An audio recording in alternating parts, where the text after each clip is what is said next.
Hello everyone, Vikas Kumar current affairs YouTube channel पर आप सभी का एक बार फिर से हार्दिक स्वागत है। साथियों, आज हम 13 जनवरी 2023 का करंट अफेयर्स और साथ में इससे रिलेटेड स्टैटिक जीएस को कवर अप करेंगे।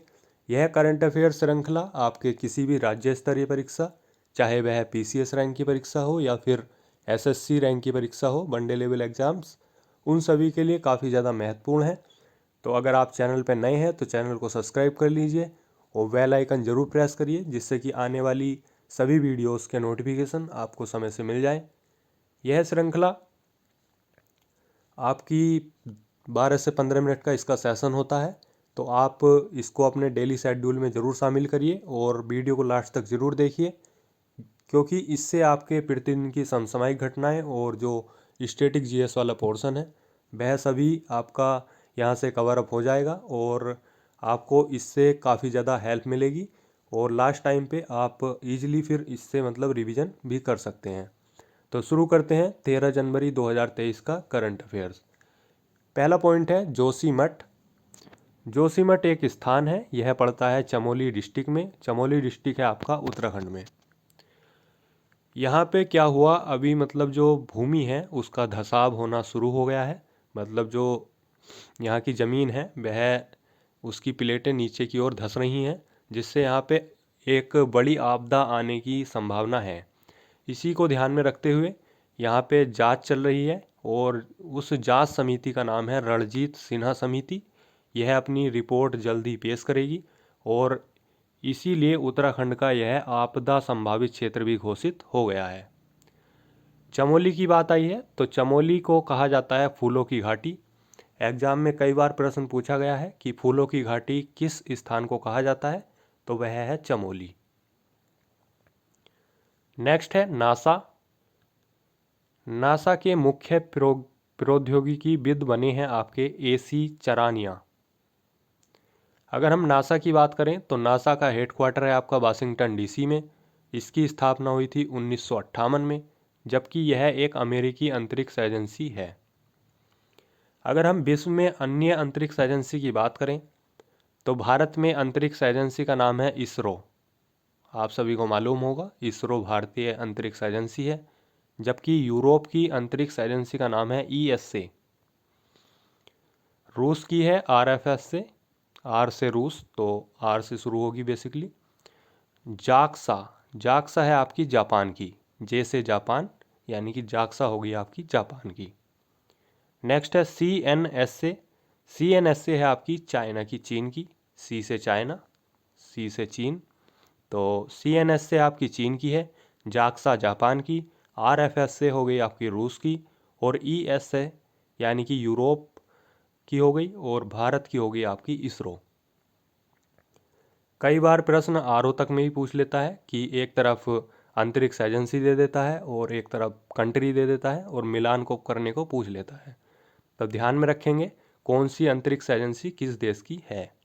ये यहाँ से हमने क्लियर कर ली है आज अंतरिक्ष एजेंसी। और नेक्स्ट पॉइंट है आपका, पुस्तक का नाम दिया हुआ है रोलर कोस्टर।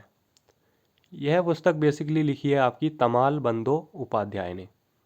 तमाल बंदोपाध्याय और पुस्तक का नाम है रोलर कोस्टर। नेक्स्ट है राष्ट्रीय विज्ञान दिवस। राष्ट्रीय विज्ञान दिवस प्रत्येक वर्ष 28 फरवरी को मनाया जाता है, लेकिन अभी यह चर्चा में इसलिए आ गया है क्योंकि इसकी थीम लॉन्च की है आपकी जितेंद्र सिंह, जो मंत्री हैं उन्होंने, और इसकी थीम है आपकी global science for global wellbeing. 2023 में इसकी थीम है। राष्ट्रीय विज्ञान दिवस इसलिए मनाया जाता है क्योंकि 28 फरवरी को सीवी रमन ने रमन प्रभाव की खोज की थी और रमन प्रभाव के लिए इनको 1930 में नोबेल प्राइज भी मिला था। रमन प्रभाव किसे कहते हैं अगर हम बात करें तो रमन प्रभाव प्रकाश का तरंग दैर्ध्य में परिवर्तन होना ही रमन प्रभाव कहलाता है। तरंग दैर्ध्य की बात करें तो तरंग दैर्ध्य एग्जाम में प्रश्न पूछ लेता है कि किस रंग की तरंग दैर्ध्य सबसे ज़्यादा कम है और किसकी सबसे ज़्यादा है। तो बैंगनी रंग की तरंग दैर्ध्य सबसे ज़्यादा कम होती है और लाल रंग की तरंग दैर्ध्य सबसे ज़्यादा अधिक होती है। क्या कारण होता है कि जो आपके सड़क किनारे जो आपके वे रहते हैं, मतलब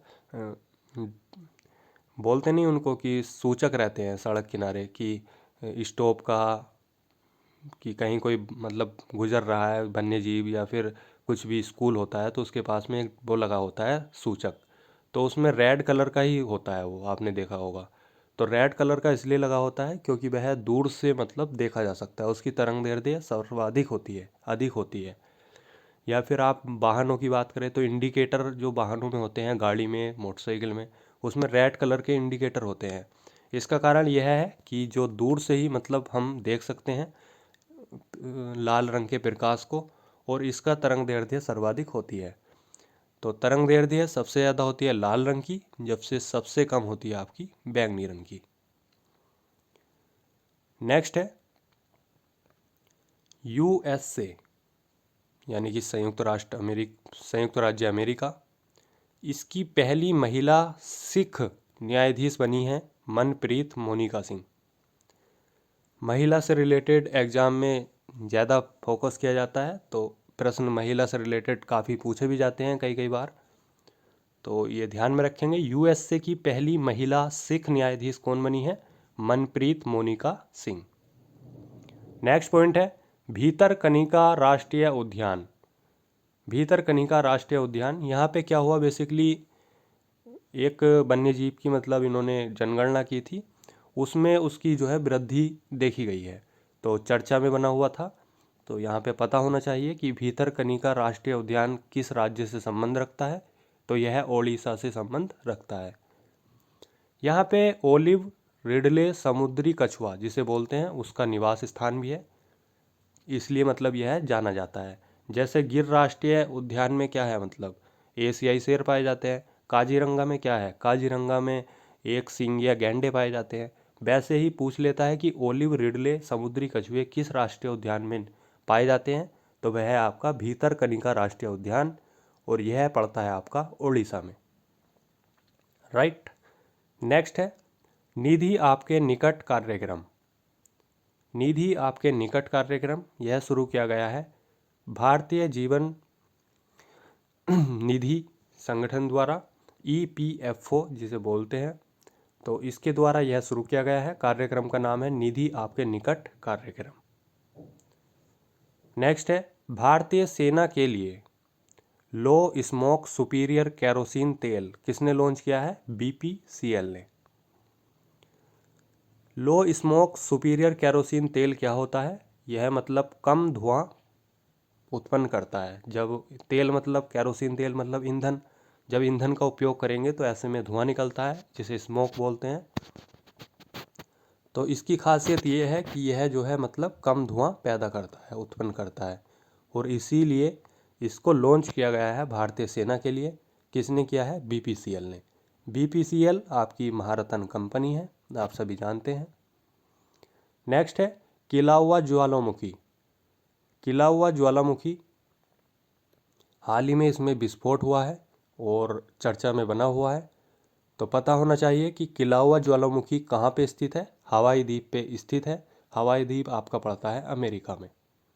ज्वालामुखी की बात आई है तो ज्वालामुखी के बारे में एक प्रसिद्ध है स्ट्रोम वैली।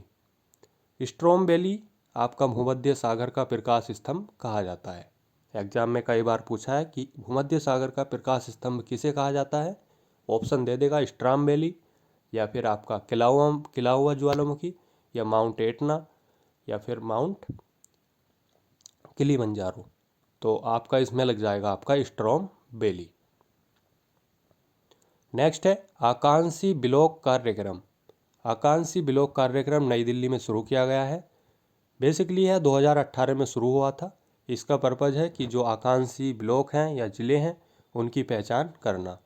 तो इसमें बेसिकली अभी 112 ज़िले शामिल हैं। नेक्स्ट है सानिया मिर्ज़ा। सानिया मिर्ज़ा को सभी जानते हैं, काफ़ी ज़्यादा प्रसिद्ध नाम है, भारतीय टेनिस प्लेयर है। इन्होंने टेनिस खेल से अभी संन्यास ले लिया है। नेक्स्ट है नाइबरहुड फर्स्ट नीति के तहत भारत ने श्रीलंका को कितनी यात्री बसें सौंपी हैं? तो 75 यात्री बसें भारत ने श्रीलंका को सौंपी हैं नाइबरहुड फर्स्ट नीति के तहत। अब हम इसको याद कैसे रखेंगे कि 75 बस सौंपी या 80 सौंपी या 90 सौंपी या 70 बस सौंपी। इसको हम ऐसे याद रखेंगे कि नाइबरहुड फर्स्ट नीति के तहत भारत ने श्रीलंका को 75 यात्री बसें सौंपी। 75 इसलिए क्योंकि अभी हाल ही में मनाया गया था आपका आज़ादी का अमृत महोत्सव, और वह था 75वीं स्वतंत्रता दिवस के उपलक्ष्य में। ठीक है, तो 75 आप ऐसे याद रख सकते हैं। नेक्स्ट है, यहाँ पे भारत श्रीलंका का जिक्र हुआ है, तो भारत श्रीलंका के मध्य कौन सा जल डमरू मध्य है, तो वह है आपका पाक जल डमरू मध्य भारत श्रीलंका के मध्य है। ठीक, भारत श्रीलंका है। नेक्स्ट है, ICICI प्रूडेंशियल लाइफ इंश्योरेंस के डिजिटल प्रथम अभियान 360 डिग्री के CEO कौन बने हैं? सूर्य कुमार यादव। सूर्य कुमार यादव भारतीय क्रिकेटर हैं। हाल ही में इनकी परफॉर्मेंस दिन पे दिन अच्छी होती जा रही है और T20 के सर्वश्रेष्ठ प्लेयर हैं विश्व के। इन्हीं को बनाया है ICICI prudential life insurance company ने 360 डिग्री डिजिटल प्रथम अभियान का CEO। नेक्स्ट है, 100 दिवसीय ग्लोबल सिटी अभियान। 100 दिवसीय ग्लोबल सिटी अभियान उत्तर प्रदेश में शुरू किया गया है शहरी क्षेत्रों में ध्यान केंद्रित करने हेतु। शहरी क्षेत्रों में मतलब उद्योगों को बढ़ावा दिया जाएगा, सफाई पे ध्यान दिया जाएगा और वहाँ पे जो महिलाएं हैं उनके कौशल, उनके दक्षता पे ज़्यादा फोकस किया जाएगा। तो इसीलिए 100 दिवसीय ग्लोबल सिटी अभियान शुरू किया गया है उत्तर प्रदेश में। नेक्स्ट है, युवा पेशेवर योजना। युवा पेशेवर योजना भारत और ब्रिटेन के मध्य इसको लेकर समझौता हुआ है और यह योजना में कहा गया है कि 18 से 30 साल के जो युवा हैं, जो 3000 डिग्री धारक होंगे, उनको एक दूसरे देशों में काम करने की अनुमति मिलेगी। नेक्स्ट है, अमेरिकी हाउस स्पीकर किसे बनाया गया है? केविन मकार्थी को। केविन मकार्थी बने हैं अमेरिकी हाउस स्पीकर। नेक्स्ट है, फे वेल्डन। फे वेल्डन ब्रिटिश लेखिका है, इनका हाल ही में निधन हो गया है। नेक्स्ट है, 50वां खेलो India youth games. Madhya Pradesh वाले इसको रट ले कैसे भी करके, प्रश्न आना श्योर है MP पटवारी में या फिर आपका MPPSC में। और अदर स्टेट वाले भी ध्यान रखें कि 5वां खेलो इंडिया यूथ गेम्स कहाँ पे हो रहा है? मध्य प्रदेश में हो रहा है। ठीक है, ये तो ज़रूर पता होना चाहिए कि कहाँ पे इसका आयोजन हो रहा है। मध्य प्रदेश में हो रहा है 5वां खेलो India youth games, Madhya Pradesh में हो रहा है। तो वहाँ के CM हैं शिवराज जी, उन्होंने इस खेल का शुभंकर और टॉर्च भी लॉन्च की है। शुभंकर है आपका आशा महिला चीता मोगली, जबकि टॉर्च है अमरकंटक। अमरकंटक का नाम सुनते ही आपके ध्यान में आया होगा कि अमरकंटक से उद्गम हुआ है नर्मदा नदी का। ठीक, नेक्स्ट है, विश्व हिंदी दिवस। विश्व हिंदी दिवस 10 जनवरी को मनाया जाता है। यह इसलिए मनाया जाता है कि इस दिन 1949 में संयुक्त राष्ट्र महासभा में पहली बार हिंदी बोली गई थी, इसीलिए मनाया जाता है विश्व हिंदी दिवस 10 जनवरी को। पहली बार विश्व हिंदी दिवस 2006 में मनाया गया था मनमोहन सिंह के कार्यकाल में, जबकि पहला विश्व हिंदी सम्मेलन की बात करें तो 10 जनवरी 1975 को मनाया गया था नागपुर में इंदिरा गांधी के समय पर। और जो अभी 2023 में विश्व हिंदी सम्मेलन मनाया जाएगा, वह मनाया जाएगा आपका फिजी देश में। एग्जाम में इस बार का पूछ सकता है कि 2023 में विश्व हिंदी सम्मेलन कहाँ पे मनाया जाएगा? फिजी कंट्री में मनाया जाएगा। हिंदी का जिक्र आया है तो हिंदी से जुड़ी हुई कुछ चीज़ें जान लेते हैं। राष्ट्रीय हिंदी दिवस मनाया जाता है आपका 14 सितंबर को। 14 सितंबर को इसलिए मनाया जाता है क्योंकि 14 सितंबर 1949 में ही हिंदी भाषा को भारत की आधिकारिक भाषा का दर्जा मिला था, जबकि हिंदी लिखी जाती है आपकी देवनागरी लिपि में और हिंदी सचिवालय जिसका उद्घाटन 2018-19 में किया गया था मॉरिशस कंट्री में। ठीक है। और हिंदी जो भाषा है उसको भारतीय संविधान में 8वीं अनुसूची में रखा गया है, यह भी याद रखेंगे। अब एक प्रश्न और एग्जाम में कई बार पूछा है कि विश्व में बोली जाने वाली सबसे ज़्यादा भाषा कौन सी है। जो विश्व में सबसे ज़्यादा बोली जाती है उस भाषा का नाम है अंग्रेजी। अंग्रेजी विश्व में सबसे ज़्यादा बोली जाती है। दूसरे नंबर पे मंदारिन और तीसरे पे अपनी हिंदी। एग्ज़ाम में कई बार पूछा है, एक बार अभी पीछे एक वैकेंसी आई थी विधानसभा में, उसकी RO की, मतलब अलग से आई थी, वो विभागीय वैकेंसी थी, लोक सेवा आयोग से नहीं आई थी। तो उसके पेपर में एक प्रश्न पूछा गया था, मुझे अभी भी याद है, सबसे ज़्यादा बोली जाने वाली भाषा विश्व में कौन सी है। तो उसमें ये तीनों ही ऑप्शन थे, अंग्रेजी, मंदारिन, हिंदी, और आपकी एक और थी उसमें शायद बंगाली थी। तो उसमें ऑप्शन आपका लगेगा अंग्रेजी, दूसरे नंबर पे मंदारिन और तीसरे पे अपनी हिंदी। तो दोस्तों आज हमने जाना है हिंदी दिवस के बारे में, हिंदी से जुड़े हुए कुछ फैक्ट्स के बारे में, खेलो इंडिया यूथ के गेम्स के बारे में, और आपका अंतरिक्ष एजेंसी जानी है कि कौन कौन सी अंतरिक्ष एजेंसी हैं, राष्ट्रीय विज्ञान दिवस के बारे में जाना है। तो आई होप आपको ये सेशन अच्छा लगा होगा। अगर आपको वीडियो पसंद आया हो, करंट अफेयर्स या स्टैटिक GS में बिल्कुल भी आपके मदद में आ रहा हो, यह सेशन हेल्पफुल हो, तो आप वीडियो को लाइक कीजिए। और आपकी कोई भी क्वेरी है, कोई भी आपका सजेशन है, या कुछ भी आपका मतलब पढ़ाई से रिलेटेड कुछ भी कमेंट है, तो आप कमेंट बॉक्स में ज़रूर करिए। मैं सारी कमेंट रीड करता हूँ और मैं कोशिश करूँगा रिप्लाई देने का। तो आप कमेंट बॉक्स में ज़रूर बताएं। और नए हैं तो चैनल को सब्सक्राइब कर लीजिए और बेल आइकन ज़रूर प्रेस करिए, जिससे कि आने वाले सभी वीडियो का नोटिफिकेशन आपको समय से मिल जाए। Thank you for watching. Thank you so much.